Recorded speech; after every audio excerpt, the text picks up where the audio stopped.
feel another story time coming on. Here's why.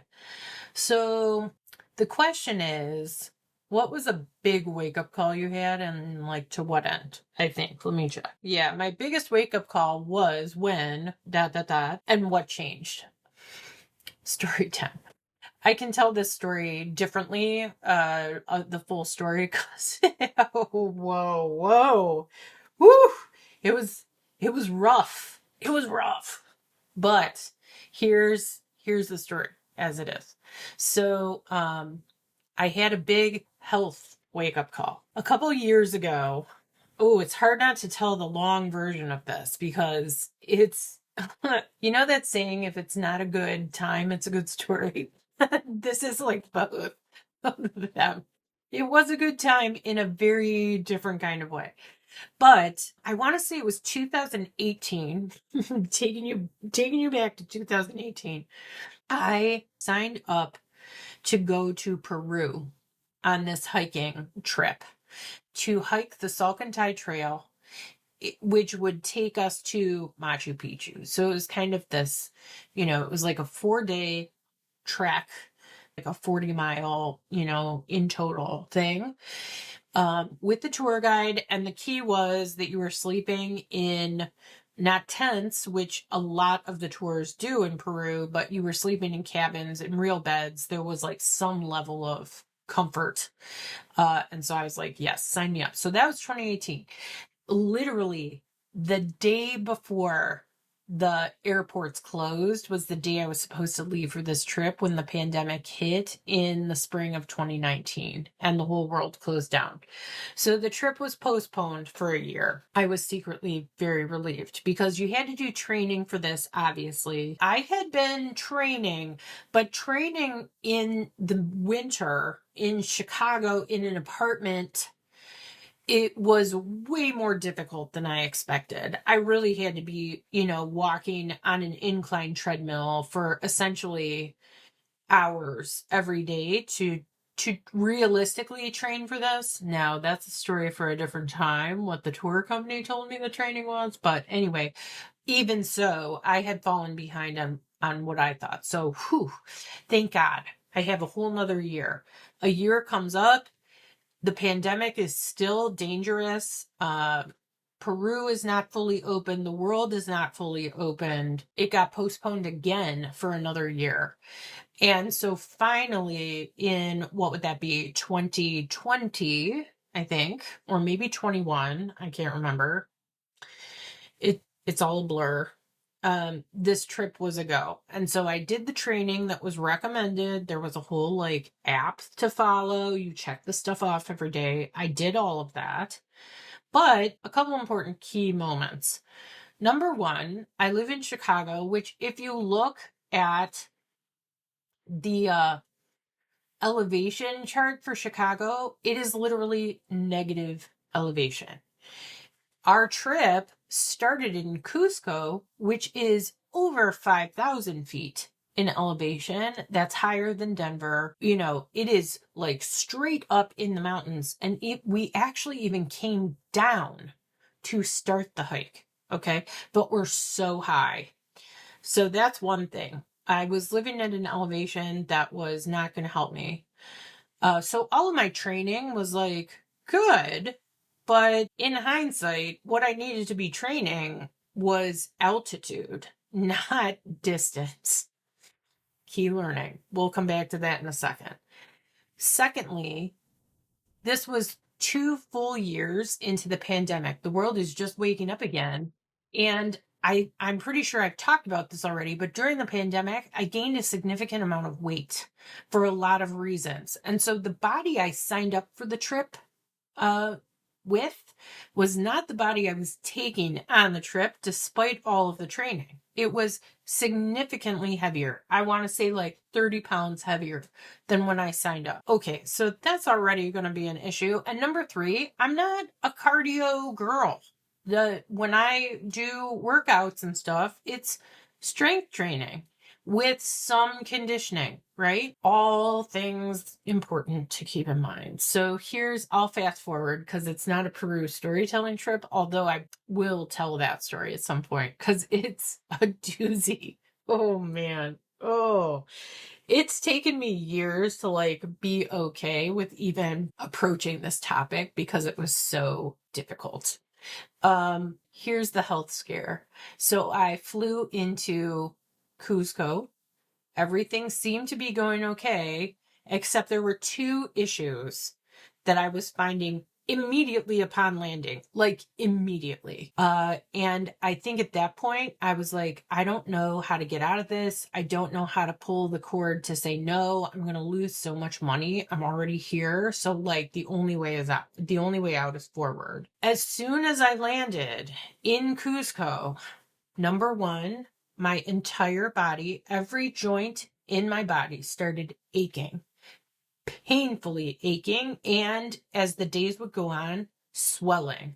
But particularly because we are upright creatures, my knees and my hips. Ankles were actually okay. They weren't great, but my knees and my hips were becoming unbelievably, in a way I had never experienced, painful, and my knees were actually swelling. I was watching it happen and I was freaking out a little bit. Okay, so that was one issue. And the related issue was, I think what I had, well, there's a couple things, but in the moment I was having altitude sickness, which is expected for people coming from negative elevation living places. It was causing me not to be able to sleep. So I was waking up gasping for air. And even when I did fall asleep, I was exhausted and I would fall asleep, but I would wake up even more tired. It was almost like the sleep was working against me. And um, literally, long story, very short, I trekked those 40 miles. I think mine was actually one day short because finally the tour guide and I agreed that I cannot carry on walking. But the part that I did do, so there was one day where I just like fast forwarded by car to where we were meeting. So I didn't have to go through the ordeal. That was what I had been doing for the past like 3 days. But what I did was I walked a fair amount of it. I rode horseback for a good majority of it. You may want to ask, Katie, have you ever even touched a horse before in your life? No, I did not. So I was riding horses through the mountains of Peru. You know, when life gives you lemons. I'm just going to say those horses were my favorite part of the whole thing coming out of it. And I still got to figure out how to find a horse because what a fascinating, wonderful relationship I built with those sad Peruvian horses that, shocker, are smaller than regular horses because the Andean people are small people. You know, like my tour guide was 5'3" and I'm like closer to 5'8". I was hulking next to him. It was insane. Anyway, I did the trek. And that's kind of like the funny part. There's an asterisk on it because I didn't walk the entire thing, not even close, but I did move my body through. Either I did or I got on a horse and the horse did. I I I experienced the trek, so it's not like I gave up on it, but it was definitely alternative methods. But every day that we did that, I got what felt like sicker and sicker and sicker. I could not fall asleep. I became more and more exhausted. My joints hurt more and more. I couldn't get my shoes on at one point. I was experiencing so much swelling. And I will never forget, it was, I think, the third day of the 4 days. Was it 4 days? I think it was 4 days. It seems like we were out there a lifetime. Okay. But the third day, I realized on that trip, oh gosh, it was just so painful. And walking, oh, I remember now. The third day, we actually slept at a lower elevation. So the whole trip was designed so that you hike up to this pass, the Salcantay Trail Pass. That's the highest elevation. It's at like 8,000 feet, I think, or something like that. 8,000 feet, I think. I'll get the exact elevation because I even screwed this up a little bit. Um, and on the so you actually had to come down to go to Machu Picchu. And on the third night, we stayed at a lower elevation. I immediately recovered about 40%. So it was 100% the elevation that I was having an issue with, but it was causing these, what really felt like, I think, rheumatoid arthritis. Like my joints were just absolutely inflamed and so painful. Like even my shoulders were painful, even though it was so bad. My feet were swollen. The joints in my like toes where they attach to that arch, they were swollen. Everything was so painful.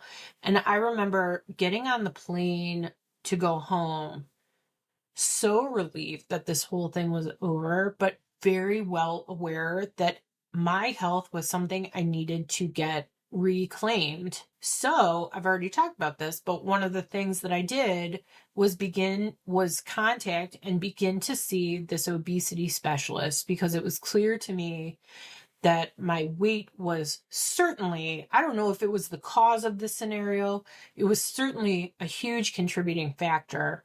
And what I didn't know at the time that I know now is my weight was causing a condition that essentially is very much like an autoimmune condition. And so my joints and everything being inflamed was in part because of this condition I didn't know that I had until I came back and began to seriously review and plan to change my health and fitness, really. And it changed my entire mindset about why I work out and gave me a new reason to lose weight. It had always been like an end unto itself up to that point. It really was a wake up call for me, who then was in my 40s. I kind of saw a little bit into the future of what my life would be like if I continued on the same trajectory and just got older with a very big body and